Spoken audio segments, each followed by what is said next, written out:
Hey everybody, welcome to Theme Thursday. Last week I talked about Achiever. This is the second episode. We're going to talk about everything belief related. So we're talking about the StrengthsFinder theme of belief today. And if you want to figure out the lens, again, I kind of go into it in more depth last week.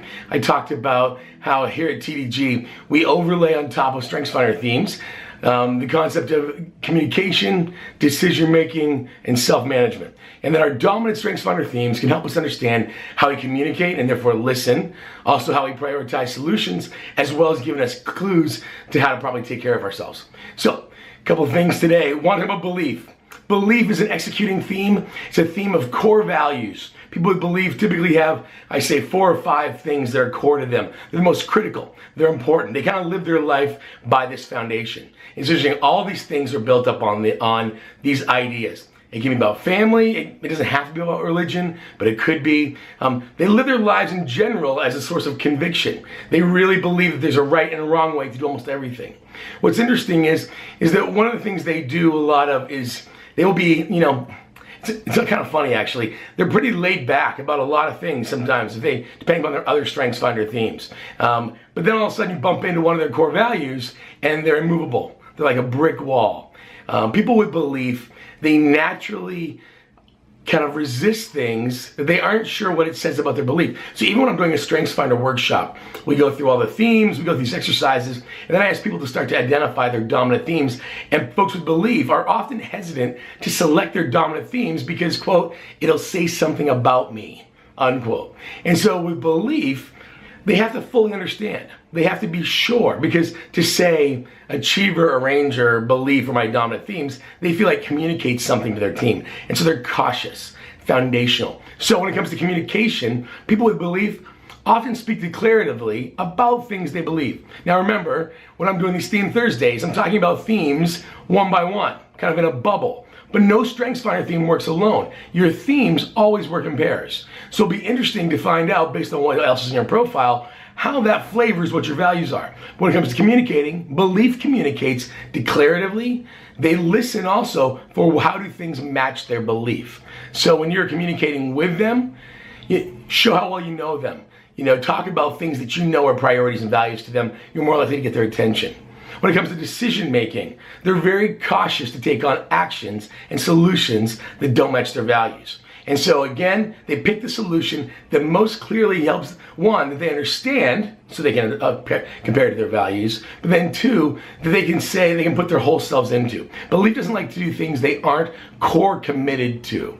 What's interesting is if you don't have other decision-making themes, I call them like arranger or deliberative or strategic in your profile, and belief is one of your core themes that ends up being the decision-making theme. Something interesting I found. A lot of times, when it comes to decision-making, belief actually can do it very well and quickly because they have a clear understanding of who they are and those values.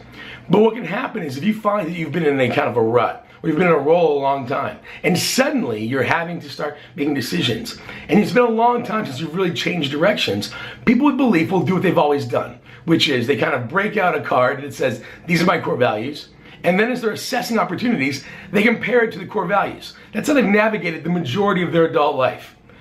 But what can happen over time is that time, effort, just life, I would say. Sometimes people with belief, you can misplace or lose or somehow mar that belief card that has your core values on it. But you still have to make new decisions. And suddenly you find yourself at a turning point and you're like, okay, I'm gonna do what I've always done. I'm gonna hunt for solutions and compare it to my belief. And so you kind of look at options and you flip it over, you kind of look at the card, look at all the different choices you have, and you compare it, well, there's nothing to compare it to. The belief card's missing. And your brain knows, well, I need a match. Belief kind of makes decisions based on what matches them. So what do? They hunt for more options. They need a match, but there's only one card. They hunt for another option. They flip it over, does it match? No, because it requires 2. It requires that face card to match it with. If you have belief and you're finding a hard time making decisions, I would encourage you to spend less time right now hunting for new options and more time figuring out what are the core elements of your belief that you need to get in touch with again. It's not like you've lost them, you might just need to articulate them differently. Reestablish your core values and then start considering options. That's if you're stuck. So when it comes to belief, they communicate declaratively. They want you to understand their values. And also when it comes, they also listen to things that they believe to see if what they believe in is in there. They might try to convince you of their values. They pick solutions that, one, they understand, and two, most match them, and so their core values are key when it comes to decision making. And lastly, self-management. They enjoy digging into things they care about. They enjoy digging into the right way. They like studying the basis of what it is they believe. And so time around people of similar beliefs is really engaging and exciting for them. And so time with people you don't have to explain yourself to can be really restful. So when it comes to self-management, how are you spending your time? Now, a couple things, dark side, belief. You can speak so declaratively sometimes that we don't necessarily believe you even want to talk to us, or that you actually even want our opinion. What's interesting is belief and self-assurance are actually a little similar at times. Self-assurance looks internally for truth. They have an internal driver. So does belief. The difference is belief looks internally for truth and then expresses it to you because they want you to see the truth. And it's interesting, many times they want you to agree with them. A lot of times I'll say to some people with belief, let's just agree to disagree. And belief folks are like, no, let's just agree that you're wrong. Because it feels so core. See, self-assurance, when they look internally for truth, they could care less whether I agree with them or not. Their truth is their truth. With belief, you might actually find that when it comes to them looking internally, they're more willing to try to put their beliefs out there and therefore want to convince you. So here's the thing, belief. As you're sharing with me your truth, as you're sharing with me your core values, are you doing that to truly help me and serve me and allow me to get there on my own? Or are you doing it because you don't know who you are if I don't agree with you? Belief, you have a great gift for conviction, for getting things done, for keeping us on track.